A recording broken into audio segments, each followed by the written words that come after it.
নমস্কাৰ বন্ধুসকল, বিজে জ্ঞান আছামলৈ সকলোকে স্বাগতম জনাইছোঁ। কাইলৈ অৰ্থাৎ 6 জুন তাৰিখে মেট্ৰিকৰ ফলাফল ঘোষণা কৰা হ'ব আৰু ছাত্ৰ ছাত্ৰীসকলে এই ফলাফল সেবাৰ অফিচিয়েল ৱেবছাইট sebaonline.org ৰ উপৰিও results.sebaonline.org, resultsassam.nic.in ইত্যাদি ৱেবছাইটৰ জৰিয়তেও চেক কৰিব পাৰিব। তদুপৰি SMS যোগেও ছাত্ৰ ছাত্ৰীসকলে ফলাফল চেক কৰিব পাৰিব। আশা ৰাখিছোঁ সকলো ছাত্ৰ ছাত্ৰীয়ে ভাল ফলাফল প্ৰদৰ্শন কৰিব। এতিয়া কথাটো হৈছে যে ফলাফল লাভ কৰাৰ পিছত ছাত্ৰ ছাত্ৰীসকলে কি কৰিব, কাৰণ কৰোনাৰ ভয়াৱহ সংক্ৰমণৰ ফলস্বৰূপে এতিয়ালৈকে স্কুল কলেজবোৰ বন্ধ হৈ আছে আৰু কিছুদিনলৈকে এনেকৈ থাকিব যেন পৰিলক্ষিত হৈছে। এনে স্থলত ছাত্ৰ ছাত্ৰী আৰু অভিভাৱকসকল চিন্তিত হোৱা দেখা গৈছে। কিন্তু আপোনালোক চিন্তিত হোৱাৰ কোনো কাৰণ নাই। AHSCC অৰ্থাৎ আসাম হায়াৰ ছেকেণ্ডাৰী এডুকেশ্যন কাউন্সিলে ইতিমধ্যে নটিফিকেশ্যন এটা জাৰি কৰি সকলো কলেজবোৰক উচ্চতৰ মাধ্যমিক প্ৰথম বৰ্ষৰ নামভৰ্তিৰ সকলোবোৰ নিৰ্দেশনা প্ৰদান কৰিছে। আহকচোন সেই নিৰ্দেশনা এবাৰ পঢ়ি চাওঁ। এতিয়া আমি আসাম হায়াৰ ছেকেণ্ডাৰী এডুকেশ্যন কাউন্সিলৰ অফিচিয়েল ৱেবছাইটত আছোঁ। যদি আমি তললৈ স্ক্ৰল কৰোঁ তেতিয়া ইয়াত নটিফিকেশ্যনবোৰ দেখা যাব। গতিকে এই নটিফিকেশ্যনটো চাওক, notification admission of HS first year 2020-21। Okay, গতিকে এই নটিফিকেশ্যনটো আমি চাম। গতিকে এইটো হৈছে notification. Assam higher secondary education council Bamuni মৈদামৰ পৰা এই নটিফিকেশ্যনটো জাৰি কৰা হৈছে আৰু এই নটিফিকেশ্যনটো আমাৰ 19 তাৰিখে জাৰি কৰা হৈছিল, পাব্লিছ কৰা হৈছিল। নটিফিকেশ্যনটো মই এবাৰ পঢ়িছোঁ, শুনাই দিছোঁ যাতে আপোনালোকে বুজি পায়। It is notified to all concerned that the last date of admission for first year HS classes and filling up of online registration for the academic season 2020-21 have been fixed as noted below. ঠিক আছে, গতিকে এইবাৰ সকলোবোৰ উচ্চতৰ মাধ্যমিক প্ৰথম বৰ্ষৰ সকলোবোৰ নামভৰ্তি অনলাইন হ'ব আৰু এই ৰুল অনুসৰি হ'ব। Last date of admission into the first year class up to 31st July 2020 অৰ্থাৎ 31st জুলাই 2020 আগতে আপোনালোকে ফাৰ্ষ্ট ইয়াৰত নামভৰ্তি কৰিব লাগিব। আৰু এটা কথা কৈ থওঁ যে এই নটিফিকেশ্যনটো কেৱল চৰকাৰী কলেজসমূহৰ বাবেহে প্ৰযোজ্য। বেচৰকাৰী কলেজসমূহে নিজৰ নিজৰ ৰোড মেপ অনুসৰি এটা মেকানিজম বনাব।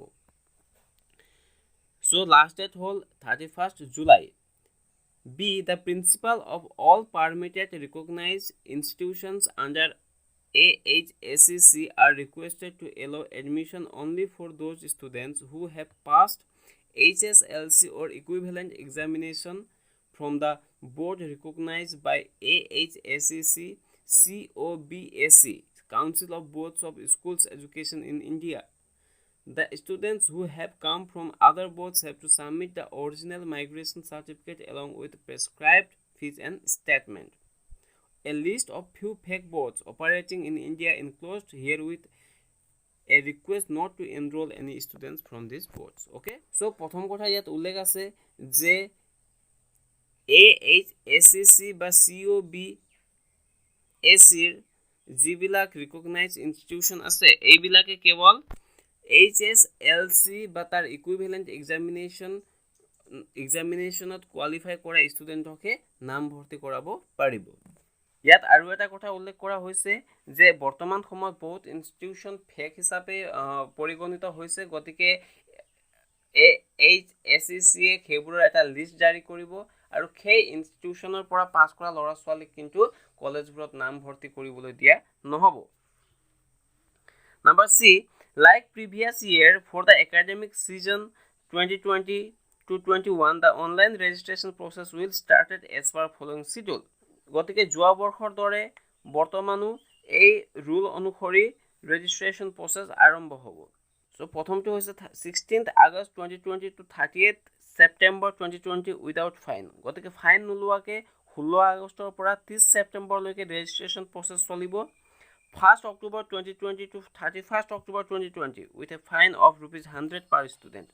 গতিকে যদি কোনোবা ষ্টুডেণ্টে লেট ৰেজিষ্ট্ৰেশ্যন কৰে তেতিয়াহ'লে 1 অক্টোবৰৰ পৰা 31 অক্টোবৰলৈকে ইহঁতে কৰিব পাৰিব 100 টকা ফাইন দিব লাগিব কিন্তু 1 নৱেম্বৰ 2022 38 নৱেম্বৰ 38 হৈ আছে 38 November 2020 with a fine of ₹150 per student আকৌ যদি কোনোবা ষ্টুডেণ্টে কিবা কাৰণবশতঃ ৰেজিষ্ট্ৰেশ্যন কৰিব নোৱাৰে তেতিয়াহ'লে আকৌ তেওঁলোকৰ কাৰণে ৰেজিষ্ট্ৰেশ্যন খোলা হ'ব আৰু টাইম পিৰিয়ড হ'ব 1 নৱেম্বৰ 2020 to 38 নৱেম্বৰ 2020 আৰু তেওঁলোকে প্ৰতি ষ্টুডেণ্টে 150 টকাকৈ ফাইন দিব লাগিব No registration will be accepted after expiry of the above mentioned dates under no condition. গতিকে এই তিনিটা পিৰিয়ডত যদি কোনোবা ষ্টুডেণ্টে ৰেজিষ্ট্ৰেশ্যন কৰিব নোৱাৰে তেতিয়াহ'লে অন্য কোনো পৰিস্থিতিতে তেওঁলোকে ৰেজিষ্ট্ৰেশ্যন কৰিব নোৱাৰিব সো ইয়াত ফিজো দিয়া আছে পাৰ ষ্টুডেণ্ট ৰেজিষ্ট্ৰেশ্যন ফিজ